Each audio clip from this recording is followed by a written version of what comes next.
सीधे बैठेंगे, लंबा श्वास भरेंगे। ओ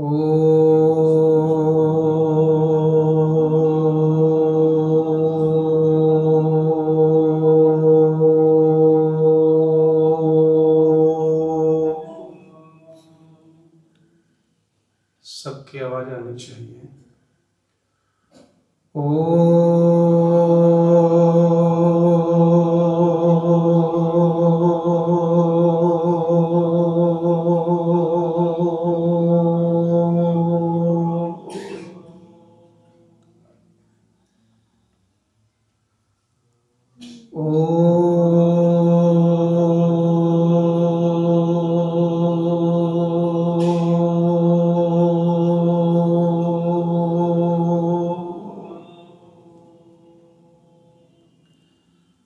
अग्न आया हि वीतये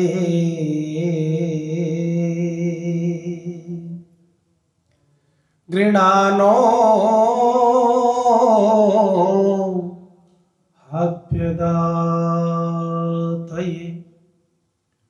निहोता सत्सिवर्षि त्वमेव माता च पिता त्वमेव बन्धुश्च सखा त्वमेव विद्या द्रविणं त्वमेव सर्वं मम देव देव।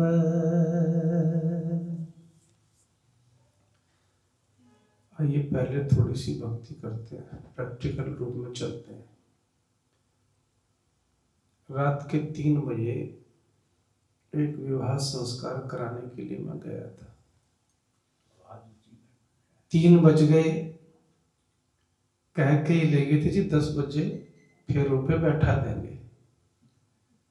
अब स्विमिंग पूल के किनारे ठंड का मौसम और वो अपना नाचने में लगे हुए, 3 बजे तक भी कोई उम्मीद जगी नहीं। तो फिर मैंने सोचा कि चलो परमात्मा को याद करते हैं। तब मैंने ये गीत लिखा और ये गीत बहुत मीठा है, पूरा विशुद्ध भक्ति है। बस ये समझिए, इसमें 1-2 मिनट लगेंगे, उसके बाद फिर चर्चा करेंगे।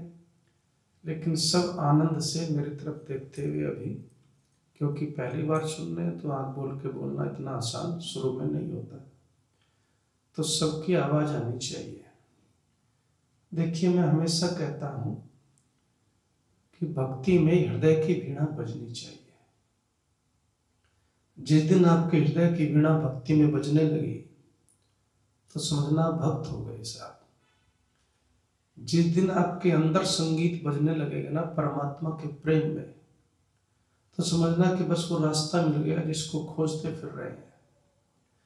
तो सब मिल के बोलेंगे, बहुत ही मीठे सरल से शब्द है, सीधी सीधी लय है, कोई ज्यादा इधर उधर झंझट नहीं है। जीवन में तू ही संभाले जग के रखवाले, जीवन में तू ही संभाले जग के रखवाले। आवाज थोड़ी भक्ति वाली निकालो। संकट में तू ही संभाले जग के रखवाले, संकट में तू ही संभाले जग के रखवाले। भव सागर में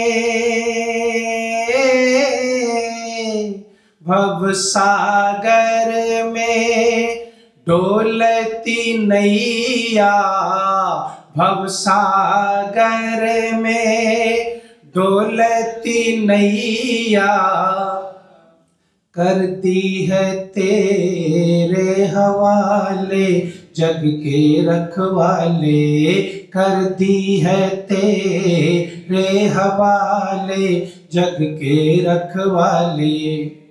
जैसे जयवीर जी मस्त में बोलो ना, ऐसे बोलो सब। कर दी है तेरे हवाले, जग के रखवाले, संकट में तू ही संभाले, जग के रखवाले। और देखिए भाव को समझना जी, भक्त ऐसी प्रार्थना करता है बस। हम सब खेल खिलौने तेरे, हम सब खेल खिलौने तेरे, जैसा भी खेल बना ले, जग के रखवाले, जैसा भी खेल बना ले, जग के रखवाले, जीवन में तू ही संभाले, जग के रखवाले, जीवन में तू ही संभाले, जग के रखवाले। मैंने इसमें एक लाइन डाली है जिसमें काव्य है कि मैंने कहा कि समुद्र में लकड़ी के जैसे हम। समुद्र में जो लकड़ी होती है ना, उसको किनारा नहीं मिलता बेचारी को। इधर से लहर उठती है, बोलो इधर चली जाती है, उधर से उठती है तो उधर चली जाती है।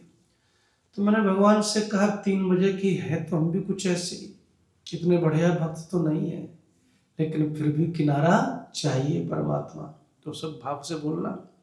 समुद्र में लकड़ी के जैसे हम, समुद्र में लकड़ी के जैसे हम, हमें भी किनारे लगा ले, जग के रखवाले, हमें भी किनारे लगा ले, जग के रखवाले, जीवन में तू ही संभाले, जग के रखवाले, संकट में तू ही संभाले, जग के रखवाले। साथी ना तेरे जैसा है कोई, साथी ना तेरे जैसा है कोई, हमें भी तू ही अपना ले, जग के रखवाले, हमें भी तू ही अपना ले, जग के रखवाले, संकट में तू ही संभाले, जग के रखवाले, जीवन में तू ही संभाले, जग के रखवाले।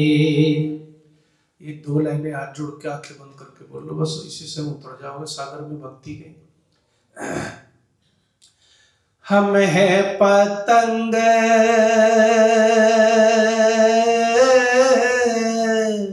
हम है पतंग तेरे हाथ में डोरी, हम है पतंग तेरे हाथ में डोरी, हम है पतंग तेरे हाथ में डोरी, चाहे जिधर भी उड़ा ले, जग के रखवाले, चाहे जिधर भी उड़ा ले, जग के रखवाले, जीवन में तू ही संभाले, जग के रखवाले, संकट में तू ही संभाले, जग के रखवाले। और मेरी आवाज में आवाज मिला तो अब सब। जयेंद्र सफल हो वाणी तुम्हारी, जयेंद्र सफल हो तुम्हारी, गीत प्रभु के गाले, जग के रखवाले, गीत प्रभु के गाले, जग के रखवाले, जीवन में तू ही संभाले, जग के रखवाले। भव सागर में, बोलिए, भव सागर में डोलती नैया, भव सागर में डोलती नैया, कर दी है तेरे हवाले, जग के रखवाले, कर दी है तेरे हवाले, जग के रखवाले।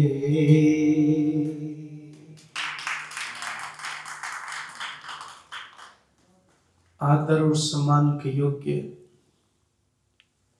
आर्य समाज पंचकुला के समादरणीय प्रधान, जिनके नाम में ही भारतीय संस्कृति का आरंभ सा लगता है, आदरणीय श्री धर्मवीर बत्रा जी। सारा जो प्रचार प्रसार है उसके केंद्र में क्या रहता है, बोलो? धर्म ही रहता है, कर्तव्य ही रहता है।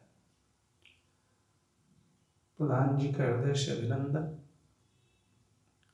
और जिनको मैं व्यक्तिगत रूप से भी मिस कर रहा था, हमारी मंत्री महोदया, क्योंकि शादियों का सीजन चल रहा है और कई लोग कान में बता के छुट्टी ले जाते हैं, आचार्य जी फिर आएंगे, क्या करें, शादी में भी जाना पड़ेगा।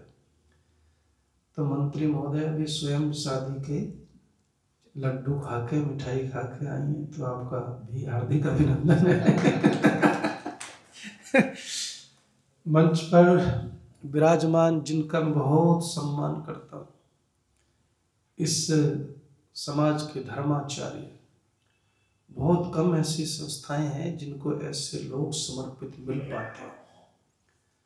और मैं जरूर कहता हूँ कि आर्य समाज पंचकुला में परमात्मा की विशेष कृपा है, क्योंकि इसमें आदरणीय जयवीर वैदिक जी जैसे लोग अपनी सेवाएं दे रहे हैं। साथ बहुत ही सम्मानित वचनोपदेशक हैं आर्य नरेश जी, नरेश दत्त आर्य जी, नाम भी नरेश है। आज उन्होंने मेरी भी कुछ पंक्तियां आपके सामने गुनगुनाई, तो वो काव्य वाली थी, तर्ज वाली नहीं थी, लेकिन कितनी बढ़िया तर्ज उसको दे दी कि पूछिए मत। तो मैंने कहा आपका इसके लिए और विशेष धन्यवाद। ये अनुभव से होता है, अनुभवी आदमी जब बोलता है तो पता चलता है।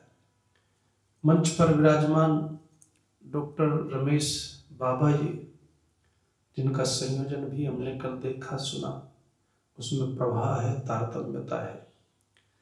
मेरे सामने बैठे हुए, आरंभ से ही मैं जब से मिला इनसे, मेरे हृदय में इनके प्रति बहुत सम्मान है। जिन्होंने, इनके पिताजी ने, देखिए एक बात मैं आपको समझाना चाहता हूँ, आगे चलते चलेंगे, भक्ति शुरू हो गई, समझ लो। लोग जब पिता से लेने का नंबर आता है ना, तो मकान को अपनी लिस्ट में रखते हैं, दुकान को बोलो अपनी लिस्ट में रखते हैं, धन को, एफडी को, गाड़ी को, बंगलों को अपनी लिस्ट में रखते हैं। लेकिन कुछ ऐसी संतानें होती हैं जो माता पिता के सांस्कृतिक विरासत को, उनके दिए हुए सामाजिक कार्यों को, उनके दिए हुए संस्कारों को, मार्गदर्शन को अपने हिस्से में ला करके उसको आगे बढ़ाती है। और ऐसी ही पवित्र आत्मा है आदरणीय सतपाल आर्य जी, जिनका करनाल से यहाँ तक का आगमन हुआ, उनका हृदय से अभिनंदन करता हूँ। बहुत सारी संस्थाओं में पिता के आचरण को लेकर के बहुत काम आपने किया। वंदनीय अभिनंदनीय मातृशक्ति, उपस्थित भद्र पुरुषों, बात जब भक्ति की आती है तो ऐसा लगता है कि सारा संसार जो है बड़ा भक्त है साहब, इस पे तो चर्चा करने की बोलो जरूरत ही नहीं है। हमारे देश में शिव के सब लोग बहुत बड़े, थोड़ा थोड़ा बोलते रहा करो मेरे साथ, बड़े भक्त हैं साहब। सब जो है शिव को प्रसन्न करना चाहते हैं, सब जो है महादेव को प्रसन्न करना चाहते हैं। अच्छा एक बात बताओ, हमारे श्रद्धेय वंदनीय अभिनंदनीय महापुरुष हमारे गुरु महर्षि दयानंद ने भी किसकी खोज के लिए घर छोड़ा था? बोलो, महादेव की खोज के लिए। और उसमें सबसे पहला शब्द क्या जुड़ा उनके जीवन में कि मुझे सच्चे शिव को बोलो खोजना है। अब मैं जो बातें आपके बताऊंगा, आपके रोंगटे जो है ना वो धीरे धीरे खड़े होते जाएंगे। देखिए, शिव के इतने भक्त हैं, इतने मंदिर हैं, इतनी कथाएं हैं, इतने पुजारी हैं कि आप कल्पना भी बोलो नहीं कर सकते। पूरे कुंभ में अगर किसी का शोर रहा तो किसका रहा? बम बम भोले का शोर रहा। सा मैं हरिद्वार में था, तो हरिद्वार में जब कावड़ वाले लोग आते थे तो जो नागरिक है ना, मूल नागरिक, वो कहता था इनसे हाथ जुड़वाओ, न ये 1 रुपया देते और पूरे हरिद्वार को गंदा करके चले जाते हैं। ये अच्छे भक्त हैं साहब, लेकिन बम भोले से पूरी नगरी बोलो गूंज जाती है साहब। इसका मतलब शिव को मानने वाले जो हैं बहुत लोग हमारे देश में हैं, लेकिन भक्ति की पराकाष्ठा देखिए साहब। अब कुंभ में एक गाना, एक भजन सबसे ज्यादा हिट हुआ, तू भी पीवे तेरा नंदी भी पीवे बाकी पी जाऊं सारी, है ये जो है भजन वहां पर शिव की भक्ति का है। एक जब मैं और आपको घटना सुनाता हूँ कि भाई मैं जो है यूनिवर्सिटी से एमआईटी यूनिवर्सिटी में गया था, वहां से वापस लौट रहा था, तो कावड़ का समय था, डीजे आगे चल रहा था। एक शब्द में मैं झूठ नहीं बोलता कभी व्याख्यान में, है वैसे भी जीवन में प्रयास करता हूँ ना बोला जाए। तो वह गीत बज रहा है, अब आप इसको भक्ति कहेंगे क्या कहेंगे वो तो मैं आपको पर छोड़ देता हूँ। वो कहते पी के भांग बाल्टी भर के भोला यूं मटके और भोला यूं मटके। कमाल हो गया यार। उन्होंने कहा कैसे भक्त हैं जो अपने ही जिसको तुम भगवान मान रहे हो उसी को बाल्टी भर के भांग पिला रहे हो और उसी को मटका रहे हो, और फिर खुद नाचता है भांग पी करके और क्या कहता है, बोलो मैं तो शिव का भक्त हूं साहब, मैं तो शिव की भक्ति में नाच रहा हूं, मैं तो शिव को प्रसन्न करना चाहता हूं। और मैंने जिसको भी देखा सब शिव को प्रसन्न करना चाहते हैं।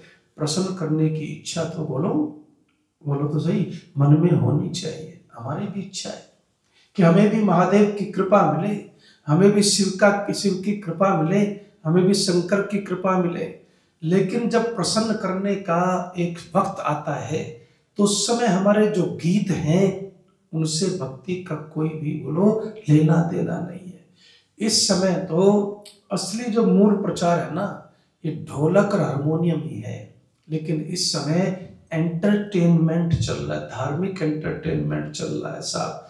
आप कीर्तनों में जाकर के सुनिए तो आपको वो ही तर्जे, वो ही वैसे ही लगभग जो तोड़ मरोड़ के वैसे ही शब्द, वैसा ही लाउड म्यूजिक, वैसे ही थिरकते कदम, आपको पता नहीं चलेगा आप कीर्तन सुनने आए या फिल्मी गाने सुनने आए या किसी धार्मिक स्थान पर आए। बड़ी विचित्र सी स्थिति हो गई है। और बुरा मत मानना, ये थोड़ा बहुत प्रचलन आर्य समाज में भी बोलो आ रहा है। बोलो मंडली बुलाओ जी, है गलत कह रहे हो? मंडली बुलाओ जी, मंडली किस लिए बुलाओ भाई? अरे उपदेश है, हारमोनियम है, ढोलक है, इतना पर्याप्त है। मंडली किस लिए चाहिए? क्योंकि मंडली में भक्ति नहीं करनी, उपदेश नहीं सुनना। अब बोलो अपने आप ही कहते हो। अगली बात तो एंटरटेनमेंट करना है साहब। एंटरटेनमेंट के लिए नहीं होता है सत्संग। सत्संग तो जिंदगी को बोलो बदलने के लिए होता है साहब, जिंदगी की धारा को बदलने के लिए होता है। तो मैं सबसे कहता हूं कि प्रसन्न करना है, आप भक्त हैं, भक्त बनिए तो सही। भक्ति कैसे की जाती है इतना तो सीखना पड़ेगा। परमात्मा कैसे प्रसन्न होते हैं, आम भाषा में अगर कहूँ तो ऐसे तो कहते हैं परमात्मा क्या प्रसन्न होना क्या नाराज होना, लेकिन आम भाषा की भाषा में समझिएगा तो फिर आपको ये समझना पड़ेगा कि भक्ति का स्वरूप क्या है, भक्ति का मार्ग क्या है और कैसे परमात्मा की कृपा के पात्र हम बन सकते हैं साहब। बस ये आपको थोड़ा बहुत सीखना पड़ता है। और इसलिए मैं कहता हूं कि परमात्मा से मित्रता स्थापित कर लो। परमात्मा से मित्रता स्थापित करोगे तो मित्रता से बहुत बड़ा लाभ होता है। क्या लाभ होता है? मित्रता से सबसे बड़ा लाभ ये होता है, देखो अब जरा बात को समझना, ध्यान से सुनना, समझना बात को। एक आदमी सड़क से गुजर रहा था, वहां पर उसके दोस्त के साथ झगड़ा चल रहा था। पीटने वाले 8-10 लोग थे। कितने लोग थे? 8-10 लोग थे और पिटने वाला अकेला। लेकिन दोस्ती अगर सच्ची हो तो फिर क्या आप अपने दोस्त को पिटते हुए देख पाएंगे? नहीं देख सकते साहब, क्योंकि आपकी उससे मित्रता है। इसलिए जब आपने उसको पिटते हुए देखा तो फिर जो है ना, क्या होता है, आप तुरंत उसकी सहायता के लिए कूद पड़ते हैं, बेशक 2-4 हाथ आपको भी लग जाए। दूसरी तरफ वही घटना घट रही है, एक आदमी वैसे ही पिट रहा है, पीटने वाले बहुत सारे लोग हैं, आप सड़क से गुजर रहे हैं और आप जल्दी से वहां से बाहर बोलो निकल जाना चाहते हैं। क्या कहते हैं? इसने भी कुछ ना कुछ गड़बड़ की होगी, इसलिए बोलो इसकी पिटाई हो रही है। बस यही दर्शन है भक्ति का साहब। क्या दर्शन है? मैंने एक आदमी से पूछा कि तो परमात्मा से मित्रता करना चाहता है, अब आगे ही समझ में आ जाएगी बात आपको। मित्रता करना चाहता है, प्रार्थना की कि हाँ की। तो मैंने कहा कैसी प्रार्थना की? कि मैंने भगवान के सामने शर्त रखी एक। कमाल का आदमी यार, तू भगवान से बड़ा हो गया, भगवान के सामने शर्त रख दी। छोटे मोटे आदमी के सामने रखता तो बात समझ में आती। मैंने कहा क्या शर्त रखी? कि मैंने कहा भगवान दुख तू ले ले सारे और सुख सारे मुझे दे दे। तो बताइए आप अगर किसी के साथ ऐसी शर्त रखेंगे तो मित्रता होगी क्या? है? आप अगर मुझे कहने कि दुख सारे आपके, झंझट सब आपके, तो मैं भी कहूंगा नमस्ते जी, कहीं और रास्ता ढूंढ लो साहब। तो दुख परमात्मा को देंगे और सुख सारे आपको लेंगे तो फिर कैसे काम चलेगा? लेकिन अब जो मैंने बात सुनाई ना, बस उस बात को आप इस समय ग्रहण करना। जिस समय परमात्मा से मित्रता होती है ना, तो उसको कभी ये नहीं कहना पड़ता दुख तू ले ले सारे। जब परमात्मा से मित्रता होती है, जैसे आपने संकट में अपने मित्र को देख करके तुरंत उसकी सहायता की, ठीक वैसे ही जब परमात्मा से मित्रता होती है और हम संकट में होते हैं, उसे बुलाना नहीं पड़ता, बोलो स्वयं परमात्मा तुम्हारी सहायता करने लग जाते हैं साहब। लेकिन जब मित्रता नहीं होती तो फिर आपने तो ये दुआ सुनी रखा है, सुख में सुमिरन, दुख में सुमिरन, सब करे सुख में करे ना कोई। ये आपने सुना हुआ है कि नहीं सुना हुआ है? लेकिन यहाँ पर एक बात आपको मैं समझाना चाहता हूँ, जो कृष्ण कहते हैं भक्ति के संदर्भ में, जब वो भक्तों को कहते हैं कि भगवान को कौन व्यक्ति प्यारा लगता है, कौन सबसे अच्छा लगता है, कौन उसकी कृपा का पात्र बनता है, तब वो कहते हैं अर्जुन, जो व्यक्ति जो है ना सुख भी परमात्मा को समर्पित करना बोलो सीख जाता है। फिलोसफी ले जाओ बस यहां से आप।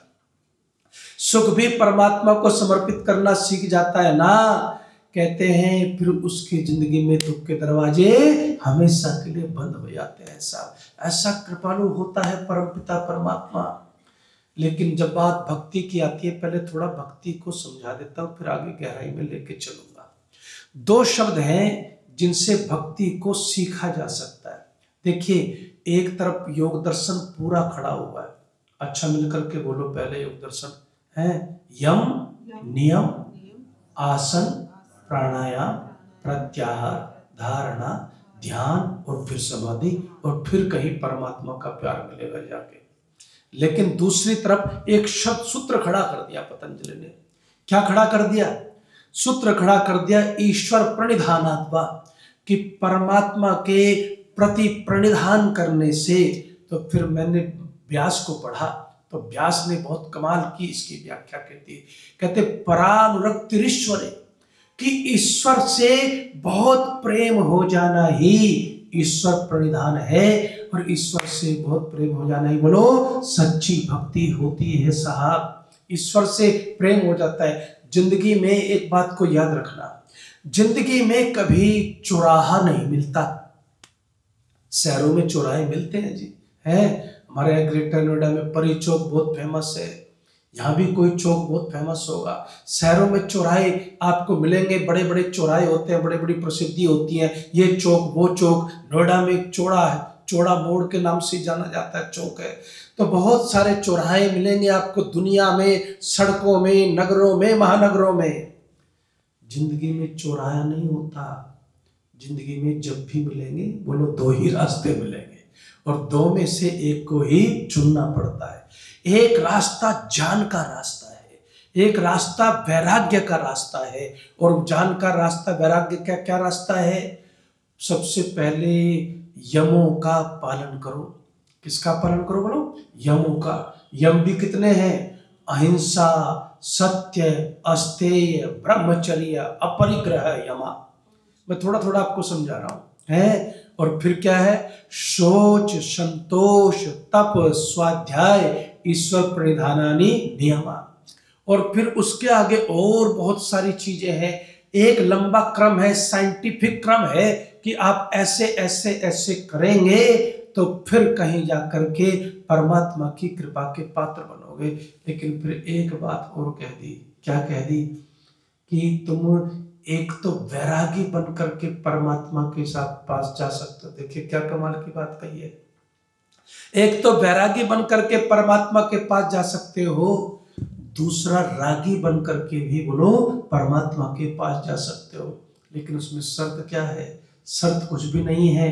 वैरागी दुनिया को छोड़ता है और रागी परमात्मा को बोलो पकड़ लेता है। परमात्मा को पकड़ लिया तब भी दुनिया छूट गई, और दुनिया को छोड़ के परमात्मा के बाद चले गए तब भी दुनिया के विषय पीछे रह जाते हैं। इसलिए मैं कहता हूं परानुरक्त ईश्वरे, महर्षि व्यास लिखता है, परमात्मा से परम प्रेम ही जो है वो सही अर्थों में सच्ची भक्ति है साहब। और इसको दूसरे अर्थों में, शब्दों में क्या कहा जाता है? दूसरे शब्दों में इसको कहा जाता है समर्पण। क्या कहा जाता है? समर्पण कहा जाता है। अब समर्पण की जब बात आती है तो फिर बहुत सारी चीजें हमारे पास हैं जो हम बोलो समर्पित करना चाहते हैं। क्या करना चाहते हैं? थोड़ा बोलते रहो ना, मुझे ये भी तो पता चलो बैठे हुए लोग आ गया है। समर्पित करना चाहते हैं। अब समर्पण की सुन लो। जिसको हलवा अच्छा लगता है वो भर कटोरी भगवान के पास पहुंच जाता है और क्या कहता है? भगवान तू भी बोलो हलवा खा। जो वैसे भगवान मानते हैं, जिसकी सुबह चर्चा भी है, जो महादेव के भक्त हैं, कहते हैं कि हे महादेव हम तुझे दूध से नहलाएंगे और तुझे बिल्व और पत्र बोलो चढ़ाएंगे। इनके चढ़ाने से तो महादेव प्रसन्न हो जाएगा। ये आम धारणा दुनिया में चलती है साहब कि महादेव को प्रसन्न करना है तो फिर दूध चढ़ाइए। फिर दूध में चाहे उसमें बूंद दूध की दो चारी हो, लेकिन फिर भी चढ़ाया तो जाता ही है। और फिर चाहे वो नाली में बहता जाए, कहीं पर भी दुरुपयोग हो, उसकी भी परवाह कोई नहीं करता। और बिल्व के पत्र सावन में तो फिर साहब पूछे मत, भक्ति की बोलो पराकाष्ठा। जैसे मैंने आपको भी बताई कि पी के भांग, ये सब भक्ति के सावन में ही नजारे आपको बोलो देखने को मिलते हैं।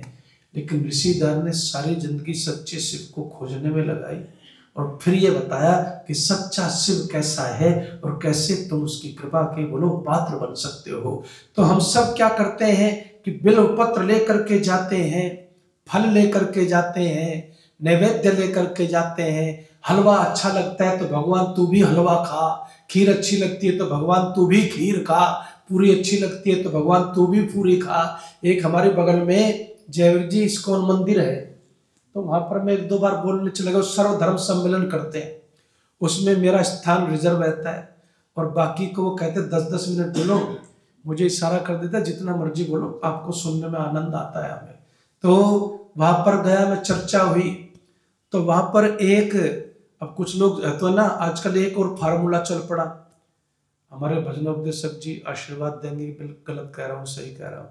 आजकल एक फार्मूला चल पड़ा, सब ठीक है बोलो कौन सा फार्मूला? सब ठीक है।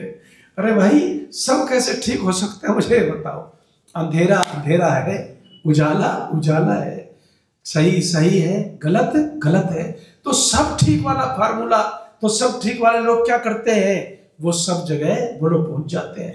वैसे तो मेरे से जुड़ा हुआ है, आर्य समाजी तो नहीं है, लेकिन हवन के अलावा कोई और पूजा पाठ नहीं करता, लेकिन मन में चढ़ गई सनक, पहुंच गए गुरुदेव, तो जाकर के कहा कि आज मेरी तरफ से 56 भोग बनेंगे। अब 56 भोग बने, तो 56 भोग में क्या हुआ कि 56 भोग जो है तैयार हो गए। 55,000 का खर्च आया। गुरुकुल में 8-10 हजार का खर्चा आता था। तो मैंने कहा कि आप जो है इतना खर्चा कर दिए, किस लिए? कि भगवान को भोग लगेगा, इसलिए क्या बने बोलो, है 56 भोग बनाए गए साहब। मैंने कहा यार, उनको कहा जो आचार्य है, मैंने कहा मैंने तो जिंदगी में 56 भोग देखे ही नहीं, तुम कम से कम मुझे 56 भोग दिखा तो दो सही। 56 भोग कैसे होते हैं ये मुझे दिखा तो दो सही। तुम तो रोज जो है खाते हो, तो जो हमें अच्छा लगता है वो परमात्मा को समर्पित करना चाहते हैं। भावना ठीक हो सकती है, क्या हो सकता है बोलो, भावना ठीक हो सकती है, लेकिन जो विधि है क्या समर्पित करना चाहिए उसको थोड़ा सा सीख लो। महर्षि दयानंद सरस्वती ने जो समर्पण का विषय लिखा है उसको जरा दिल में बसा करके जाना, क्योंकि जितने भी व्याख्यान मैंने दिए उन सब व्याख्यानों को अपने हृदय के अंदर पूरा पूरा सम्मान और स्थान भी दिया है, और अपना कीमती समय निकाल करके आते हैं। इसलिए मैं आपको ये ऐसा चिंतन देता हूँ जिसमें सत्य भी है, रस भी है और प्रकाश भी है, और परमात्मा की भक्ति का ही केवल संदेश आपको सुनने और देखने को मिलता है। अब क्या समर्पित करना है, तो कहते हैं कि अगर परमात्मा ने एक प्रश्न पूछा है, कि आपने भजन सुना होगा ना कभी, अजब हैरान हूँ भगवान तुम्हें कैसे रिझाऊं मैं, नहीं वस्तु कोई ऐसी जिसे सेवा में लाऊं। तो भगवान ने पूछ लिया कि फल तो मेरे हैं, मेरे फल मुझ पे चढ़ा रहा है, फूल भी बोलो मेरे हैं, मेरे ही फल मुझ पे चढ़ा रहा है, ये नैवेद्य भोग सब जो है परमात्मा का दिया हुआ है, यही लेकर के आ गया। अगर तू कुछ चाहता है मुझे देना तो फिर वो दे जो तेरा अपना है। अब भक्त चक्कर लगा काट रहे, ईमानदारी से ढूंढे तो कुछ भी अपना नजर नहीं आया। अब क्या समर्पित करूं परमात्मा को, अब जरा आनंद लेना साहब। अब परमात्मा को क्या समर्पित करूं, इस आनंद में इस समय उतर जाना।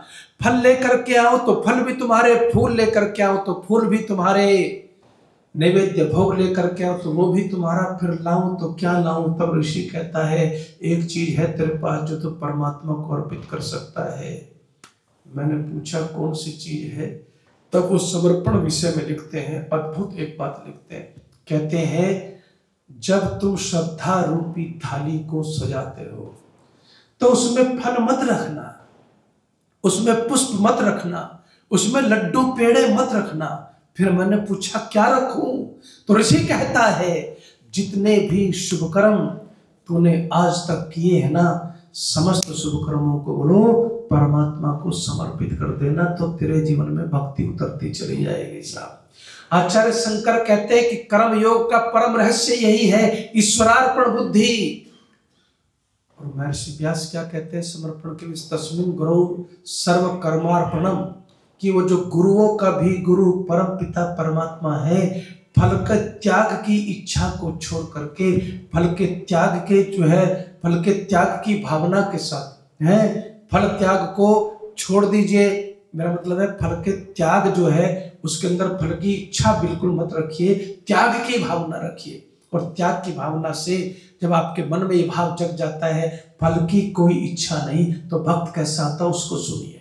तो कहते हैं कि फिर तुम जब समर्पण भाव से करते हो, जब तुम परमात्मा के प्रेम में डूब कर के कर्मों को करते हो, तो फिर तुम जो भी कार्य करते हो क्या कहते हो, परमात्मा तुम्हारा आदेश है, मैं किसी भी लायक बोलो कहाँ हूं, मैं तो तुम्हारे आदेश से ही बोलो इस कर्म को करने जा रहा। अच्छा एक मंत्र है, हमारे यहाँ पर विद्वान मंच पर बैठे हुए हैं, मंत्र क्या है, आयुर्यज्ञेन कल्पताम। कौन सा मंत्र है बोलो, थोड़ा जोर से बोलो, आयुर्यज्ञेन कल्पता।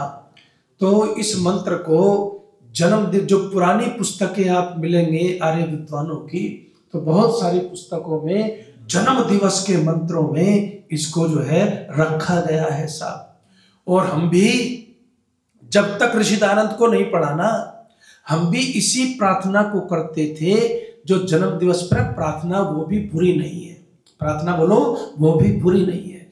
हम बचपन से ही, मेरठ में गुरुकुल प्रभात आश्रम है, तो वहां पर स्वामी जी महाराज के पास पंडित इंद्राज जी आते थे, और इंद्राज जी ने एक पुस्तक लिखी यज पर्व सुधा।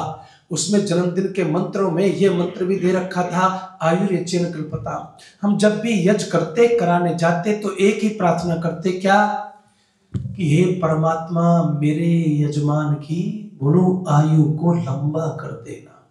मेरी आयु, अपने जन्मदिन पे करेंगे तो क्या प्रार्थना करेंगे, मेरी बोलो आयु को बढ़ा देना। यही प्रार्थना सब कर रहे थे। लेकिन जब मैंने पढ़ा ऋग्वेदादि भाष्य भूमिका में समर्पण विषय को पढ़ा, तब मेरा रोम रोम रोमांचित हो गया। तब सीखा कि ऋषि दयानंद की दृष्टि क्या अद्भुत दृष्टि है साहब। मैं आपको ईमानदारी से कहता हूं कि वेदों को समझना है ना, तो ऋग्वेदादि भाष्य भूमिका को पढ़ना पड़ेगा। सत्याप्रकाश जैसा कोई ग्रंथ दुनिया में नहीं, अतुलनीय ग्रंथ है। तो मैं ये भी कह सकता हूं कि ऋग्वेद आदि भाष्य भूमिका जैसा भी अनुपम ग्रंथ संसार में कोई दूसरा नहीं है साहब। अद्भुत ग्रंथ है, और वेदों की अनुभूमिका के लिए उसको जो है तैयार किया गया है। तो वहां पर ऋषि दयानंद क्या कहते हैं, वहां पर ऋषि दयानंद कहते हैं आयुर्यज्ञेन कल्पता, कि हे परम पिता परमात्मा, आयु तो तुम्हारी कृपा से बोलो मिल ही रही है। ये होता है अर्थ। क्या है, आयु तो तुम्हारी कृपा से बोलो मिल ही रही है। आयु तो तुम्हारी कृपा से मिल रही है, लेकिन अगर तुम अपने भक्त को कुछ देना चाहते हो, अपने भक्त के ऊपर कुछ कृपा करना चाहते हो, तो क्या करो। तब ऋषि कहते हैं कि बस मेरे जीवन का एक एक क्षण तुम्हारी आज्ञा के पालन में बोलो समर्पित हो जाए, और मेरी कोई इच्छा नहीं है। इसको समर्पण कहते हैं साहब। जब ये समर्पण सीखते हो, जब परमात्मा से प्रेम होता है, जब उससे अनुराग होता है, जब उससे परम रति होती है, तो फिर भक्ति बोलो जीवन में हर क्षण होती है। हर समय परमात्मा की अनुभूति के साथ घूमता है व्यक्ति। लेकिन मैं एक बात आपको ईमानदारी से कहूं, मेरे मन में खुद एक प्रश्न पैदा हुआ। प्रश्न ये पैदा हुआ कि फिर जो है ये समर्पण रुकता काहे है जी, रुकता क्यों है साहब। तो फिर मेरे दिमाग में बहुत खोजबीन की मैंने, किसी मंत्र में कुछ उत्तर मिल जाए, लेकिन मंत्र में तो सिर्फ समर्पण सिखाया गया। फिर मैंने गीता को पढ़ा, तो गीता में जाकर के मुझे एक बहुत खूबसूरत सा श्लोक मिला, और श्लोक में उन्होंने एक बात कही कि समर्पण में सबसे बड़ी बाधा जो है, बस उस बाधा को आज गिरा करके जाना है यहाँ से साहब। कौन सी बाधा है, वो कहते हैं अहंकार विमूढ़ आत्मा कर्ता अहम इति मन्यते। जब व्यक्ति अहंकारी होता है ना, थोड़ा बहुत ज्ञान प्राप्त कर लेता है, थोड़ी बहुत विद्या प्राप्त कर लेता है, कुछ दाएं बाएं से सीख लेता है, आता जाता कुछ नहीं, लेकिन कमेंट्स जो है बड़ी बड़ी चीजों पे कर देगा साहब। आएगा कुछ नहीं, पता कुछ नहीं। और ऐसे लोगों के लिए लिखा भी है आचार्य भर्तृहरि ने कि अज्ञः सुखम आराध्यते। मूर्ख आदमी है, ना समझ है, उसको आसानी से समझा सकते हो, क्योंकि उसको कुछ पता नहीं, जो आप कहोगे वो मान लेगा। सुखतरम आराध्यते विशेषज्ञ। और कोई विशिष्ट विद्वान है, विशेषज्ञ है, बहुत समझदार है, पढ़ा लिखा है, इशारों से समझ जाएगा। समझ जाएगा कि नहीं समझ जाएगा, इशारा किया समझ जाता है। अब हम कहीं जाते हैं ना, तो हम इशारे से बहुत कुछ समझ जाते हैं, तो इशारे से समझ जाएगा। और फिर कहते हैं तीसरा कौन सा है, कहते हैं कि भाई जान लब दुर्विदग्धम, कि जान नहीं, जान कुछ नहीं है, पल्ले विद्या कुछ नहीं है, स्वाध्याय कुछ नहीं है, चिंतन कुछ नहीं है, पढ़ा कुछ नहीं, थोड़ी बहुत दाएं बाएं से जान ली, तो कहते हैं ऐसे व्यक्ति को ब्रह्मापि तम नरम नरंजयति, परमात्मा स्वयं भी आकर के उसको समझाने लगे, बोलो समझा नहीं सकता साहब। परमात्मा भी हाथ ही जोड़ लेगा उसके सामने। तो कहते हैं कि ऐसी परिस्थितियों में जो मैं बात आपको कह रहा था कि हम सब भी जीवन में गलत चीजों को समझ जाते हैं, गलती करते हैं, तो अहंकार जो है उसके वशीभूत होकर के, जरा बात समझने का, जरा अब तेजी से थोड़ा चलना है, उसके वशीभूत होकर के व्यक्ति क्या करता है, अपने परमात्मा के कोई धन्यवाद नहीं करता, परमात्मा का कोई जो है उपकार नहीं मानता, परमात्मा को जो है कभी याद नहीं करता, बल्कि क्या कहता है, जो कुछ भी करने वाला हूं, बोलो मैं ही करने वाला हूं साहब, मैं करता हूं। अहंकार के वशीभूत होकर के जब व्यक्ति अपने आप को कर्ता मानता है ना, तो फिर वह समर्पण बोलो कभी नहीं कर सकता, परमात्मा से प्यार बोलो कभी नहीं कर सकता।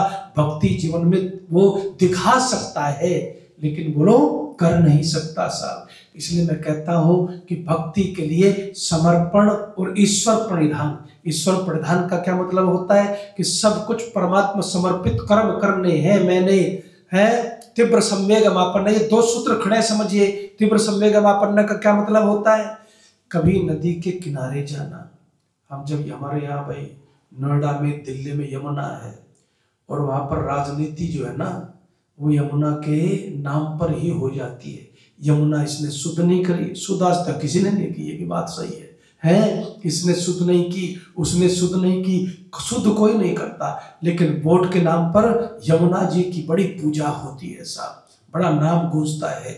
उस यमुना में जब हम जाते हैं डीएनडी पार करके या कालिंदी कुंज पार करके, दिल्ली में रोज ही जाना होता है, तो ऐसी गंदगी जमी होती है, झाग उठे होते हैं, लेकिन जब बरसात आती है ना माताओं, तो तीव्र वेग आता है, और तीव्र वेग आता है पानी का, तो जो भी झाड़ झंकार थे बोलो सब बह करके साफ हो जाते हैं।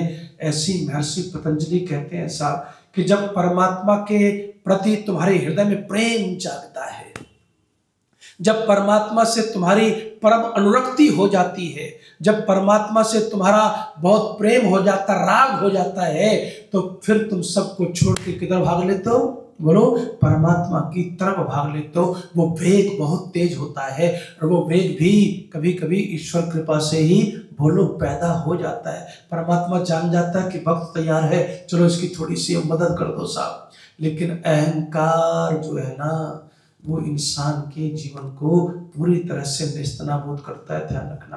अब जरा बात को समझना।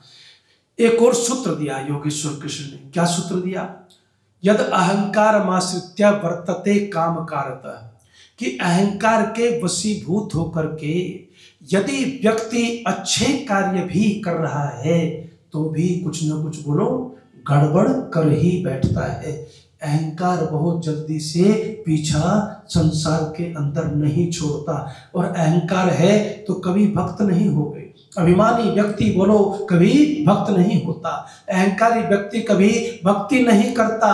भक्ति का दिखावा कर सकता है, भक्ति को भी प्रदर्शन मिला सकता है, लेकिन जब अहंकार शून्य होता है, व्यक्ति समर्पण पे उतरता है, जब परमात्मा से प्रेम करता है, तो फिर वह अहंकारी बोलो रहता ही नहीं, वो तो प्रेमी बन जाता है परमात्मा का साहब। वो तो उससे राग कर बैठता है, वो तो उससे मोहब्बत कर बैठता है, और जब परमात्मा के प्रेम में होता है तो समर्पण होता ही चला जाता है।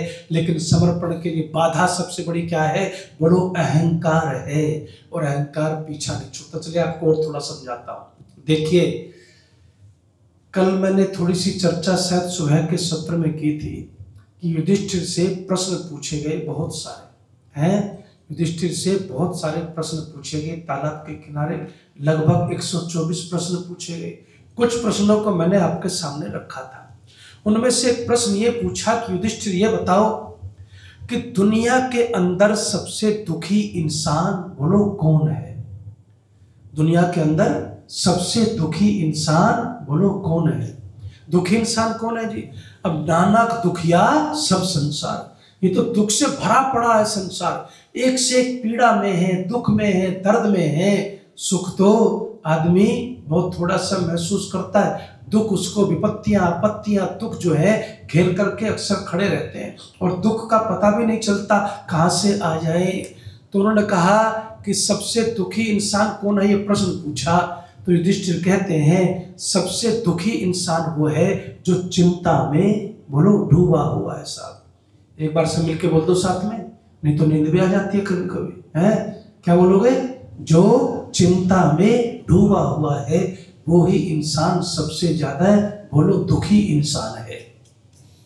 अब अगला प्रश्न आ गया साहब कि चिंता में डूबा हुआ संत आचार्य चाणक्य ने एक परिभाषा की चिंता की, पहले उसको सुन लो।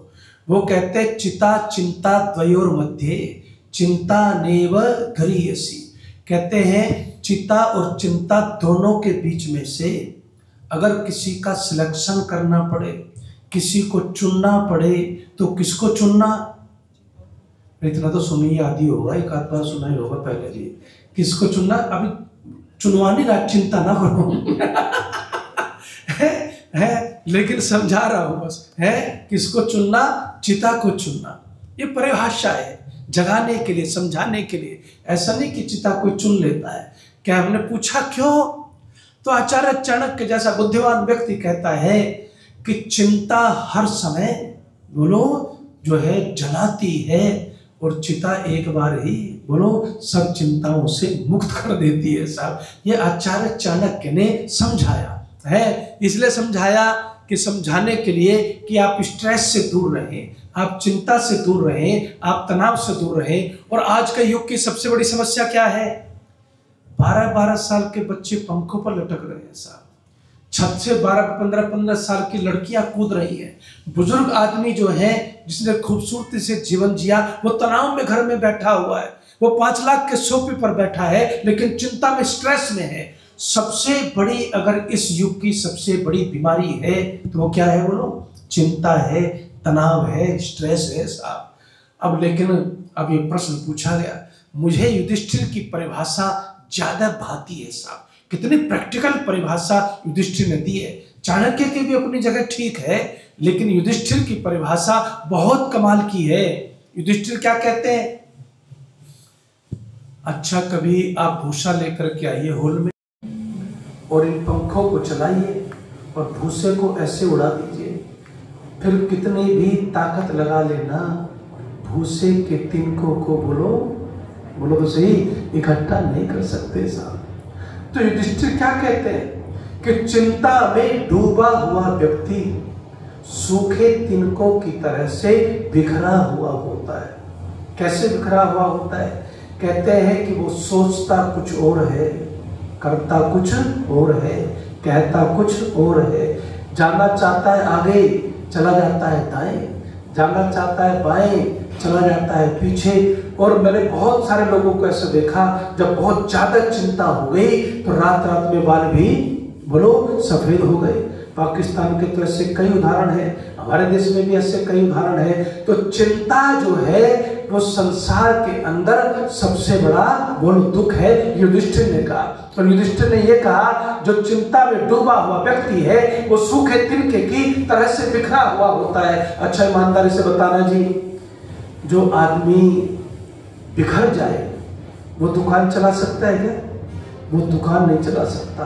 वो अपने कदमों पर चल नहीं पाता ठीक से, वो अपना खाना भी ठीक से नहीं खा पाता, वो अपने वस्त्र भी ठीक से नहीं कर पाता, अपना व्यापार नहीं कर सकता, तो भगवान को प्राप्त करने की तो छोड़ ही दीजिए। इसलिए बिल्कुल सही बात कही है, सबसे बड़ा दुख जो है वो चिंता है। जैसे हमारी माता जी बैठे नहीं, बहुत ध्यान से सुनती है और आनंद भी लेती है। तो एक माता जी ने झट से कहा, आचार्य जी थोड़ी बहुत चिंता तो बोलो हो ही जाती है जी। बिल्कुल स्वाभाविक बात है, थोड़ी बहुत चिंता तो हो ही जाती है। मैंने कहा फिर थोड़ी बहुत चिंता में दाएं का बाएं नहीं जाता इंसान है, उसमें तो चल जाता, लेकिन जब चिंता हो उसी समय सावधान हो जाओ। हमारे ऋषि क्या कहते हैं, चिंता की सबसे बड़ी बीमारी ये है कि कब वो विकराल रूप ले लेगी बोलो आपको पता ही नहीं चलेगा। और इसलिए कहा कि चिंता करने से कुछ नहीं होता, और जिसके करने से कुछ नहीं होता वो भी हो भी जाए। मान लीजिए आप खाना खा रहे हैं और इस समय हमारे जी सुबह कह रहे थे बलवेश्वर देवी ये जो नहीं करते ना, इसलिए चीते अब खाने लगे, दिल्ली में आ गए साहब। जयपुर में आ गए, और जयपुर में एक काम तो चीतों ने बढ़िया किया, वीआईपी कॉलोनी में गए जहाँ बड़े बड़े नेता हैं। अगर कहीं इधर उधर चले जाते ना तो उतने कॉलोनी भी साथ ना होती, तो चेतावनी दे नेताओं को सुधर जाओ, कुछ हमारा भी ख्याल कर लो। तो बलवे सुधे नहीं करते तो चीते बेचारे इधर उधर आने लगते हैं साहब। तो चिंता की बात मैं आपके सामने रख रहा हूं, तो उसको समझना। फिर जो है चिंता हो तो उसको चिंतन में बदल डालो, उसी समय रास्ता निकलेगा। मान लीजिए आपके घर में आ जाए कौन, टाइगर आ जाए, चीता आ जाए, वही समझा रहा था ना, तो आप उसे भगाओगे? गेट बंद करोगे, कहोगे नहीं आजा आजा मेरा भोजन कर ले, है तुरंत भगाओगे। ये भी ऐसी टाइगर है चिंता, ये अगर शरीर में आ जाती है ना तो ये शरीर को धीरे धीरे भूलो खाने लगती है साहब। जैसे कि आप उनको भगाते हैं, अवांछित तत्वों को भगाते हैं, ऐसे ही चिंता को भी भगाने का रास्ता आज लेकर के जाना है। और रास्ता बहुत खूबसूरत बताऊंगा मैं आपको। क्या कहा कि चिंता, फिर मैंने पूछा ये चिंता होती किसको है? अब ये उत्तर जो मैंने पहले बताया उसको जोड़ लो दोबारा से। कहते हैं कि जो अपने आप को सब कामों का ठेकेदार मानने लगता है ना, बोलो वो ही चिंता में डूब जाता है। अगर मैं ये मानने लगूं कि इस पंचकुला में तो जो भी कुछ हो रहा है 5 दिन से बस जयेंद्र की वजह से हो रहा, तो मेरी तो वही रात की नींद भी साथ और सुबह की भी गई, नींद फिर कहाँ आने वाली है? जो व्यक्ति अपने आप को ठेकेदार समझता है ना कि समस्त कार्यों का मैं ठेकेदार हूं, बोलो वही व्यक्ति चिंता में पड़ता है। लेकिन जो भक्त कहता है मैं कुछ नहीं, मैं तो परमात्मा की आज्ञा का पालन करके केवल शुभ कर्मों को कर रहा हूं, उसको कभी भी बोलो चिंता हो ही नहीं सकती। वही तो समर्पण घटता है जीवन के अंदर। अब थोड़ा सा आगे चलिए, ये अहंकार इतनी जल्दी पीछा बोलो नहीं छोड़ता। बहुत दर्शन सुना रहा हूं तो थोड़ा सा कथानक भी सुना देता हूं। कहते हैं कि शिव और पार्वती जो है ना वो दोनों बैठे हुए थे। इसमें कुछ झूठ कुछ सब दाएं बाएं की बातें होती हैं, लेकिन मार्मिक बहुत है, इसको जरा हृदय से पकड़ना है। तो भर्तृहरि शमशान घाट में तपस्या कर रहे थे। तपस्या करते करते भर्तृहरि जी महाराज जो है वो कृशकाय हो गए, सूख गए। अब पार्वती के मन में दया उत्पन्न हो गई और उन्होंने अपने पतिदेव से कहा कि एक कृपा करो। बोले क्या कृपा करो? कहते हैं कि एक कृपा करो, इसको अपना आशीर्वाद दे दो। अब शिव की बात चले तो अब सब शिव में ही होगा आज, है तो इसको अपना आशीर्वाद दे दो शिव जी महाराज। शिव जी महाराज ने कहा तुझे बहुत जल्दी पड़ी रहती है, अभी कुछ और दिन तपस्या करने नहीं दे, कुछ और हो जाए तप जाए तो फिर दे देंगे आशीर्वाद, कहाँ भागा जा रहा है अभी। तो कहते 1 साल बीत गया, और जब साल बीत गया तो साल बीतने के बाद फिर क्या होता है? फिर से कहानी वही होती है, अरे अब तो सूख के काटा हो गया, खाना भी बेचारा एक टाइम खाता है, तन पे कपड़े नहीं, मानवता की सेवा करता है, दुनिया के सब फूकने में लगा हुआ है, अब तो चलो आशीर्वाद दे दो। शिव जी ने कहा ना ना ना ना, अभी बहुत कमी है। बेचारे फिर चुप हो गई। 1 साल फिर बीत गया। माता जरा बात धारण करना है हृदय में। 1 साल फिर बीत गया।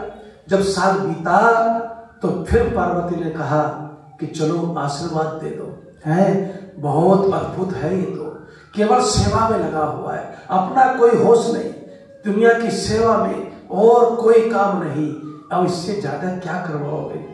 शिव जी ने कहा कि थोड़ी और रुक जाती, तो फिर पार्वती ने हट पकड़ ली। क्या पकड़ ली? बोलो तो सही, हट पकड़ ली। अच्छा दुनिया में कितनी हट होती है? एक तो होती है राजहट, एक होती है बाल हट, और तीसरी का मुझे पता नहीं, रिसर्च चल रही है, बता दो जब पता चल जाएगा। है तो भाई अब पार्वती, बस एक बात जरूर कहूंगा, अगर पार्वती हट कर लेना घर में है तो फिर ज्यादा दाएं बाएं नहीं करना चाहिए, मान लेनी चाहिए। और शिव भी समझदार है, जब पार्वती ने हट पकड़ ली तो फिर मान ली बात कि चल तू कहती है तो तेरी ही सही। अब चले गए।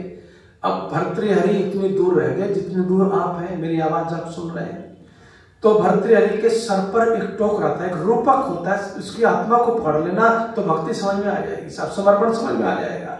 तो जब इतनी इस रेंज में पहुंच गए दोनों, शिव और पार्वती, कि उनकी आवाज भर्तृहरि तक पहुंच सके, तो शिव जी महाराज ने कहा देखो बेचारा कैसा दीनहीन, क्या बोला? देखो बेचारा कैसा दीनहीन है, कुछ नहीं इसके पास। जैसे ये बोला ना माताओं, जो टोकरा सर पे था वो नीचे फेंक के मारा और क्या कहा? पर दीनहीन किसको कहते हो? तुम्हें पता नहीं मैं कौन हूं? है क्या बात कही? तुम्हें पता नहीं मैं कौन हूं?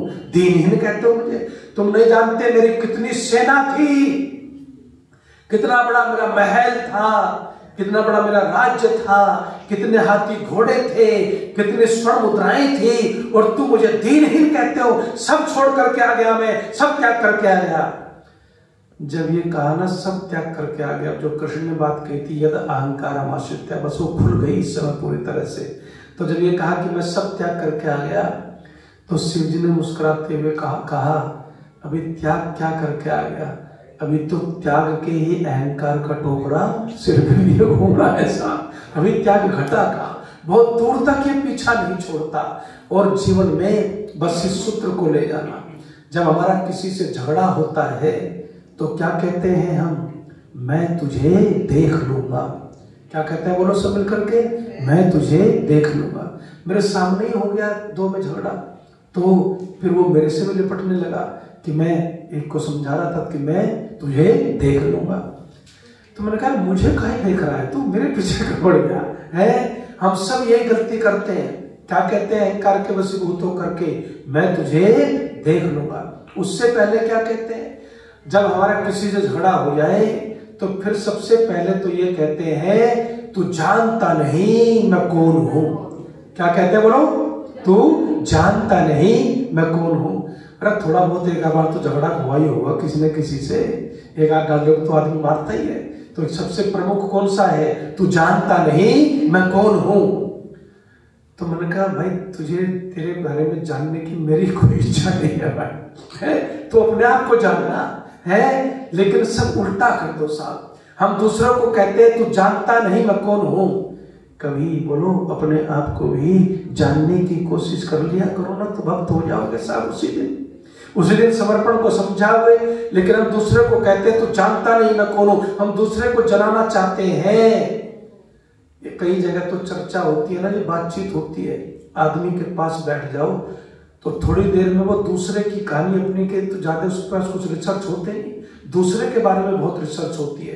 तो थोड़ी देर में दूसरे की कहानी शुरू कर देता है। जब काफी देर हो जाती है तो फिर मैं उसको कहता हूँ यार तूने वैसे मेहनत तो बहुत की है, दूसरे के बारे में पीएचडी कर रखी है, 2-4 पेज अपने बारे में भी लिख लेता कहीं है, अपने बारे में कुछ नहीं जानता, बस दूसरे को कहता है कि तू मुझे जान। और फिर क्या कहता है? फिर देखा अभी असर कम पड़ा है तो फिर क्या कहता है? मैं तुझे देख लूंगा। क्या कहता है? मैं तुझे देख लूंगा। बस यहीं पर योग है, यहीं पर भक्ति है। क्या कहा? इस व्यवहार के सूत्र को समझना कि मैं तुझे देख लूंगा। तो दर्शन क्या कहता है? कभी किसी और को देखने के चक्कर में मत पड़ना। जब भी देखने का नंबर आए तो बोलो अपने आप को देखने की कोशिश करना। जिस दिन ये करने सीख गए उस दिन समर्पित होते चले जाओगे, उस दिन भक्त होते चले जाओगे। ये सब अड़चने बाधा है, लेकिन हम सब क्या कहते हैं कि मैं तुझे देख लूंगा। अपने आप को देखिए, इसी को आत्मनिरीक्षण कहते हैं दर्शन की भाषा में। जिस दिन अपने आप को देखेंगे, लेकिन कमाल क्या है? पर्सनैलिटी देखी तो दूसरे की, गाड़ी देखी तो बोलो सही घबराओ मत, दूसरे की, मकान देखा तो दूसरे का। कई लोग तो ड्रेस भी दूसरे की देख के सिलवाते हैं, ड्रेस भी देखी तो दूसरे की, सारी जिंदगी दूसरे के पीछे काट दी। कभी थोड़ा बहुत वो वक्त बोलो अपने लिए भी निकाल लिया करो। और फिर देखा कि बात बनी नहीं, अभी झगड़े वाले पे असर कम पड़ा। पहले क्या कहता था? तू मुझे जानता नहीं। अब क्या कहता है? मैं तुझे देख लूंगा। फिर बोला अभी बात बनी नहीं, तो फिर उतर आता है असली बात पे, मैं तुझे ठीक कर दूंगा। क्या कहता है? अरे बोलो डरो मत, मैं तुझे ठीक कर दूंगा। दर्शन क्या कहता है? दूसरे के ठीक करने के चक्कर में मत पड़ना। दूसरे को ठीक करेगा अपने को बिगाड़ लेगा साहब। और इसलिए मैं कहता हूं कि दूसरे को ठीक करने की बजाय जिस दिन अपने आप को ठीक करने की योजना बनाओगे उस दिन अहंकार तुम्हें छोड़ के नमस्ते करके आएगा और तुम सही अर्थों में परमात्मा के प्रेमी बनोगे और उसको समर्पित कर पाओगे। तो क्या कहता है, जो भी अच्छे कर्म किए ना वो सब परमात्मा समर्पित होकर के करना, उसकी आज्ञा में रह के करना, उसके प्यार में ये सोचना कि परमात्मा मैं तो अब कुछ नहीं जानता, मेरे पास तो मैं तो अल्पज्ञ हूँ, बस जो तू आदेश देता है वही कर रहा हूँ। जिंदगी की नाव मैंने सौंप दी प्रभु आपको, तुम डुबाओ या बचाओ मेरे खेवनहार हो। ये विषय ऐसा है कि इस पे मैं एक जगह पूरा एक सप्ताह बोला, आप सोचो है, इतना अद्भुत, मुझे बहुत प्रिय भी है इसे, और इसी से कर्म योग निकला, इसी से दुनिया निकली। तो आप समझ लेना कि भक्त बन जाओ।